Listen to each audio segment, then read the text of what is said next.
when you're ready. We're live. Hello everyone, we're the Oshkaatisak Youth Council, and today we just wrapped up a meeting with the Prime Minister Justin Trudeau. So we're representing non-youth across all the territories, and we're able to give some of our opinions on what we feel needs to be changed through government. I want to start off by going off quick and brief so my council members have time and you'll be able to go through this video. I want to focus on building bridges with the government, which for me, that means being able to get clean water in my community out of Oshkaatisak and along James Bay. Eventually you start from that small point and it starts to trickle out. So I was able to relay that to Justin Trudeau, and then I was also to get some information from him where we have $30 million in budget to do so. So I feel like that's one of my main points, and I'm happy to share that we got to talk. And I'm not sure about their action plans in the future, but I know that they listen to us. And it's always good to start somewhere. Always good to take that first step before we go up the stairs that we still need to build with the government. Thank you. So hello, my name is Eric Owen. I'm also a member of the Nan Youth Council. I'm from Poplar Hill First Nation. My spirit name is White Wolf, and I'm part of the Moose clan. I'm very proud to have had the honor of meeting with Prime Minister Justin Trudeau as well, and to be able to represent all the youth of the Nan Youth and all 49 youth communities. And I just wanted to touch on how the interview went. I thought it went very well. I felt like we were listened to. He was he seemed like a very good listener, and he asked questions that engaged topics that we brought up at this meeting. And one of the things he asked about was Choose Life. He asked us what we thought about it, and all of us talked about it in a good way. And I think that's very good. That's a very good program that we have up north, is Choose Life, because it helps to engage the youth, and it gives them something to do up north, because they don't have a lot they can do. They don't have like a movie theater they can go to watch a movie at, or a mall to walk around and window shop with their friends. So I'm glad Choose Life is out there engaging the youth, giving them opportunities to be able to go out on the land and pursue sports and activities. It helps to keep them away from isolating themselves. It helps them to come out of their shell and to stay away from drugs and bullying and gang activity. So I'm very glad that he asked us that. And he also asked us what we need as youth. And some of us, we touched on clean water and to address the mental health crisis and suicide as well. And for me, I touched on health, and I called for we also called for more communities to establish youth councils as well. We hope to see that, because it's a very positive thing what we see in our communities. We also gave him a gift as well, and the gift wasn't just any gift, it had meaning to it as well. It was a box. It was crafted by a member of our youth council and an Indian residential school survivor as well. So it was created by those guys, and then we put stones in there, and some of those stones we drew like we wrote names of loved ones that we had lost. We put those names in that box, and other stones represented the Indian residential school students that couldn't make it out of the facilities. So that's what those rocks represented. We also presented him with the Oshkaatisak Council sweater as well. We hope that in the future, when he looks at those items, he will think on those victims, and also think of Nan as well, thanks to the sweater.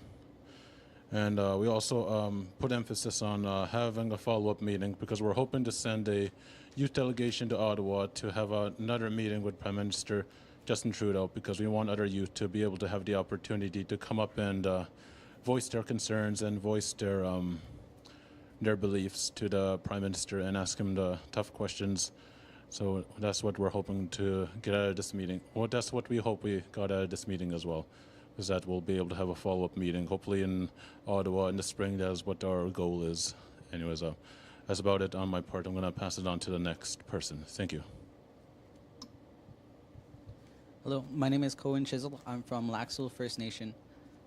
So we really stress on the importance of mental health and preventing suicide in the communities. We've lost many youth.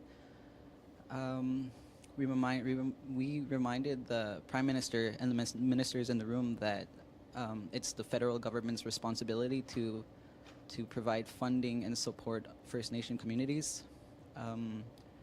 We acknowledge that it's not the government's responsibility to provide those supports and those frameworks, and we stated that we're not looking for the government to fix our issues, and we're not looking for the government to heal us. We're more than capable of doing that ourselves. We've shown it time and time again that we can heal ourselves and we can protect our youth. So we called on the government to provide those fundings and those supports for us to heal ourselves. Thank you.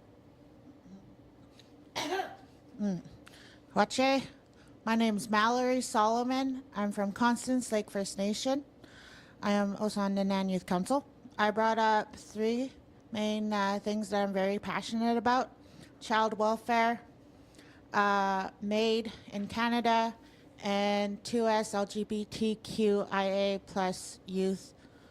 So with regards to child welfare, I recommended that the federal government take steps to empower Nan youth who are current or former foster children to drive the conversations on long-term reform within their communities. This means funding, capacity building, and engagement.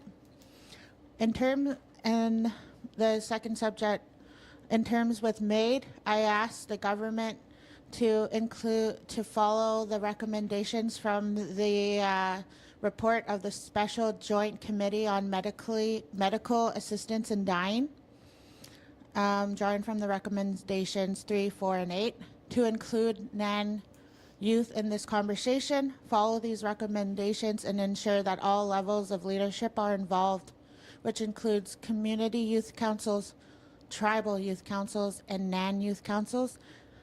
And I also talked about, asked and informed him what our 2S LGBTQ plus youth are going through across Nan communities, which is they face discrimination in their homes and communities and are forced to cut ties with their culture, communities, and to relocate to access support and services in urban settings, which often leads to addiction, alienation from culture and community, and other adversities. Our 2S LGBTQIA plus Nan youth deserve to do more than just survive. We deserve to thrive. So I asked Mr. Trudeau that if ISK can establish funding to help bring Nan 2S LGBTQIA plus youth back to their communities. And this is specific to funding, not for the government to, force policies or whatever, because we already know what we have to do within communities and in leadership.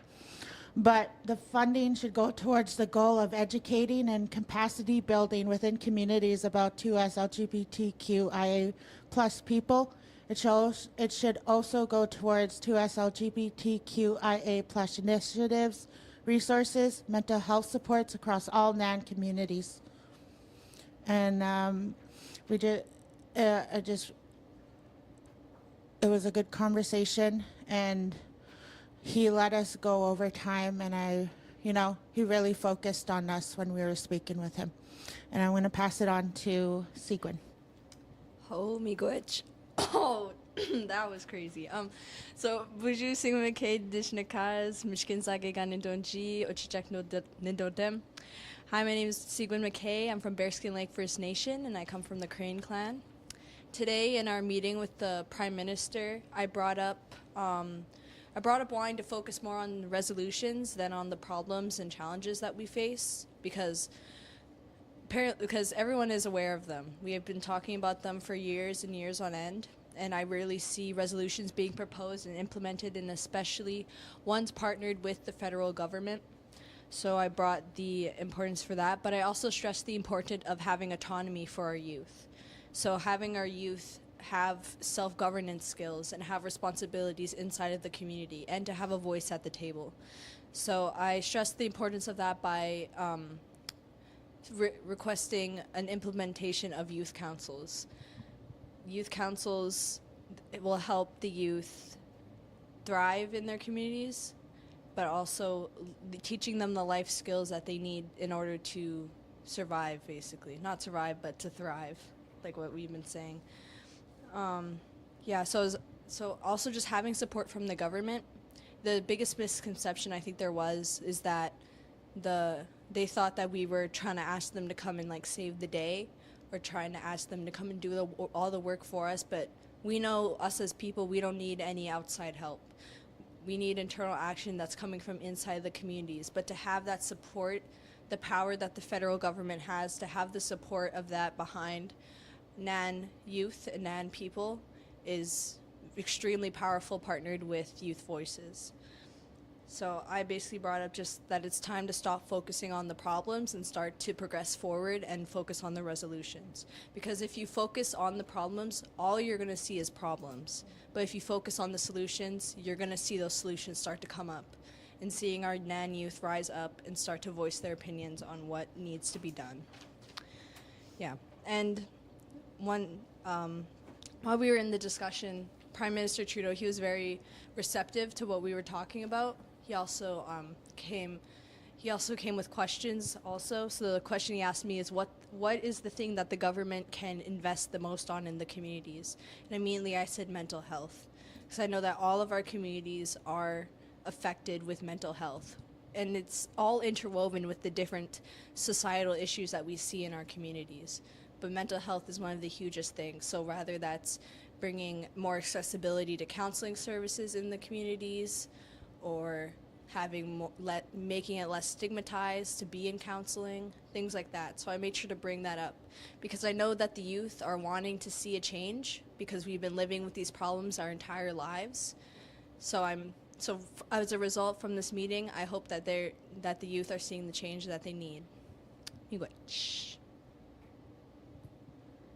Wajay. My name is TAAquaten. I'm from Moose Cree First Nation from Oshkaatisak territory, but I also have family ties in Saskatchewan and Fort Albany First Nations.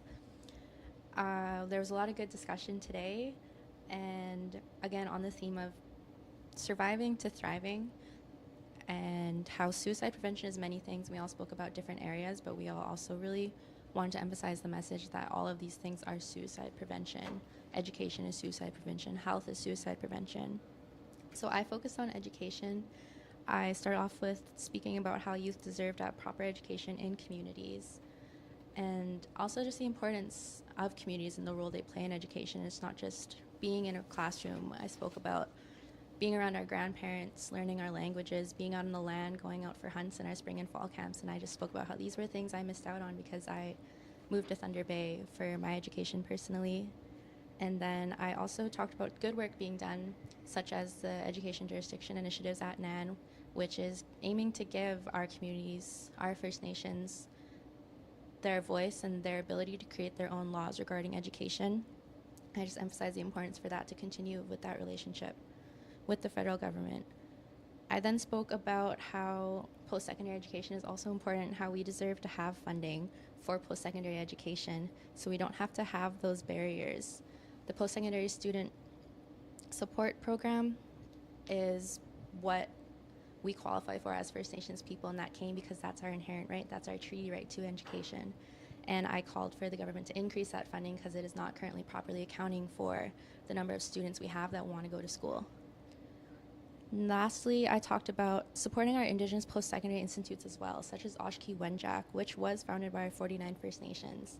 I think it's important to not just focus on these Western institutions with these Western knowledges, but actually we have institutes that are creating the programs specifically designed for us, and Oshkaatisak is one of them, and I just spoke about how they need a new campus and funding to operate. They're having trouble with those, and I asked the federal government to support them with that. And I really just spoke on how it is important. Our students can really go on to fill roles that we're needing right now. We can be teachers, we can be doctors, we can be nurses, we can be social workers, police officers. There's really lots of opportunities through education. I really tried to focus on that when I was speaking. And I think everyone really spoke so well today. We were really thinking of our youth and trying our best to be the voice for you that you deserve. We listen to you, and your voice matters, and always remember that.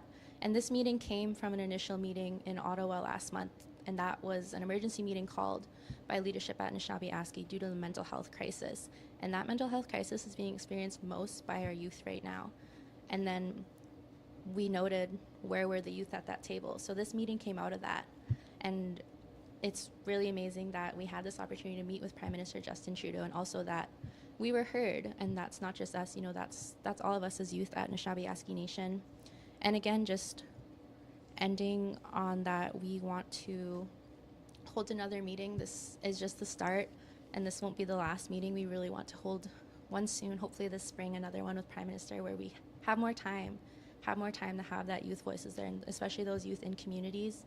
And I'm also just recognizing our two Nan Youth Council members that couldn't be here today, Andrea Snow Linklater from Mayabantung First Nation, and Keisha Umbash from Cat Lake First Nation.